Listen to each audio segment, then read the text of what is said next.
Hi all.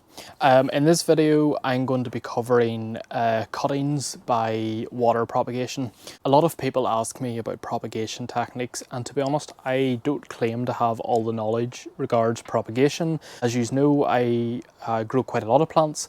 I do some from cuttings, I do quite a lot from seed, I'm going to be honest, and this is what I suppose is known as, I call it like an insurance policy of cuttings. So for example, tender plants that I know that might not survive a winter, or it's just a good time of year to take cuttings from because the growth is quite leggy. So I'm going to talk you through the 3 plants I've picked out today for this video.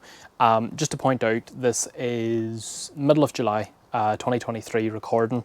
I'm not sure when I'm going to release this video, so it might be part of a series, so it might be quite soon, and if not, it might go out in 2024. But these are the 3 plants. So this one here looks a bit leggy. It's been grown over to one side, and that has been intentional. This is called Plectranthus. It has these lovely silver velvety leaves, sort of really soft to touch, really great sort of shimmery silver colour. Now, I bought these recently from Craig at Grow Paradise, and I will tag Craig's account down below here. Craig is based on mainland UK, and he was doing a deal on these. I can't remember what he was selling, but he had like a 30% off email that went out, and I've been after Plectranthus for I suppose maybe a year or two now. It was one of those plants that I used to see all the time and sort of never needed it, and then, you know, sod's law, as soon as you're after a plant, suddenly you can never trace it. So this is Plectranthus. He had a deal on, I think it was 10 of them, so I got 10. So you can see there's more here behind, and they were quite small when they arrived. That was kind of part of the deal, and I've just deliberately let them grow quite leggy. So that's one of the plants. The next plant then is this one here. This is a Coleus. The variety is called Campfire. You can see it's a stunning, I don't even know how you describe that colour, because there's every colour in there. There's like purple veins. The newish foliage starts off as a deep purple, and then it has these really intense oranges in the middle, but then the periphery of the leaf is like a lovely red. So yeah, I don't even know how you would start to describe the colour of that plant. Now, I bought this in Homebase, and it was £6, which I feel was quite expensive for what it is, given how easy this plant is to propagate by cutting. Now, I have grown a batch of Coleus from seed earlier this year. I've got a lovely deep purple colour, and I have another one, a lovely sort of reddish colour, quite similar to this, but more red and less purple in the leaf. It just happened to be breezing through one day, saw this one, and to be honest, I paced up and down the shop because I didn't want to pay £6 for it, and then I thought, oh, do you know what, I need to have it. So yes, of course, it came home with me. I had to get it. And then the last plant I've picked up is actually another Plectranthus. Different though to the silver one that I got from Craig at Grow Paradise. This one I bought at Mount Stewart. So I was at Mount Stewart last week. I was on some annual leave, and this is a stunning one because it almost looks like a nettle. It has a lovely sort of mid-green foliage at the top, really dark veins, but then the underside of the leaf is a really deep purple. So it's a stunning kind of two-tone plant. Now, what I love firstly about Mount Stewart, stunning location. It sits in a really rare microclimate in Northern Ireland. Just a lovely property. Obviously it's managed by the National Trust, but they do sell plants on the side, and Mount Stewart would tend to have a collection of quite uncommon plants here for the north of Ireland, just I suppose because they can benefit from that extremely rare microclimate. So again, I wasn't actively searching for any more Plectranthus. I was quite happy with that silver one, but I felt this colour was too hard again to walk past and not let go. Now, this was £6, so you can kind of see that's a much stronger plant. I know they're 2 different plants, but that's a much stronger plant, I feel, for value for money compared to this one out of Homebase. But anyway, it is what it is. So I'm going to set that aside for one moment. Back to the Coleus.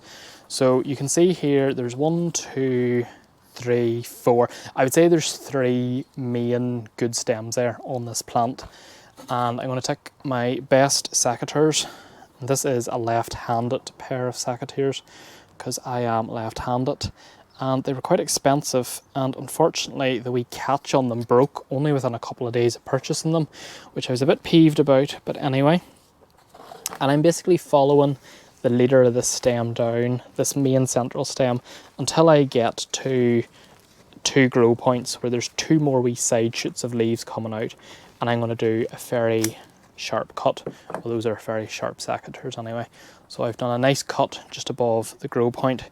Now at this point, this is when the cotton is losing moisture immediately. But as you can see, as that stem goes up, it's quite thick there at the bottom, and then at the very tip of this, the growth is a wee bit thinner. So I'm going to nip that shoot out as well. Just like that. So we're pinching that out. It is not required. So I'm setting that to one side. And then I am taking off all these side leaves, which we don't need right now. Because the cotton's main purpose at this point is to produce roots. And I'm doing this quite late in the evening. I think it's 9:30 p.m. Now ideally you want to take cottons very early in the morning, but that's a good size of a cotton there. It's not too short and it's not too long. It's just sort of, as Goldilocks would say, it's just right. And I'm setting that into water.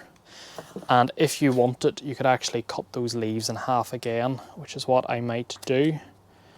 So cut. I'll maybe just leave that one leaf on.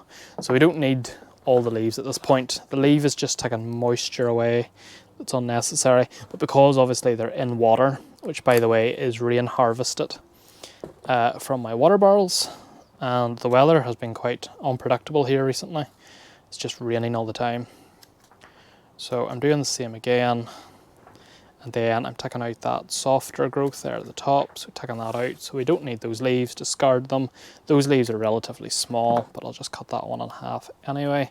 And again, you repeat, so yeah, it's just like that. I'm not going to finish the rest of the plant, just for speed efficiency. So I'll do the purple Plectranthus next. Again, it's the same idea. So there's so many healthy stems off this.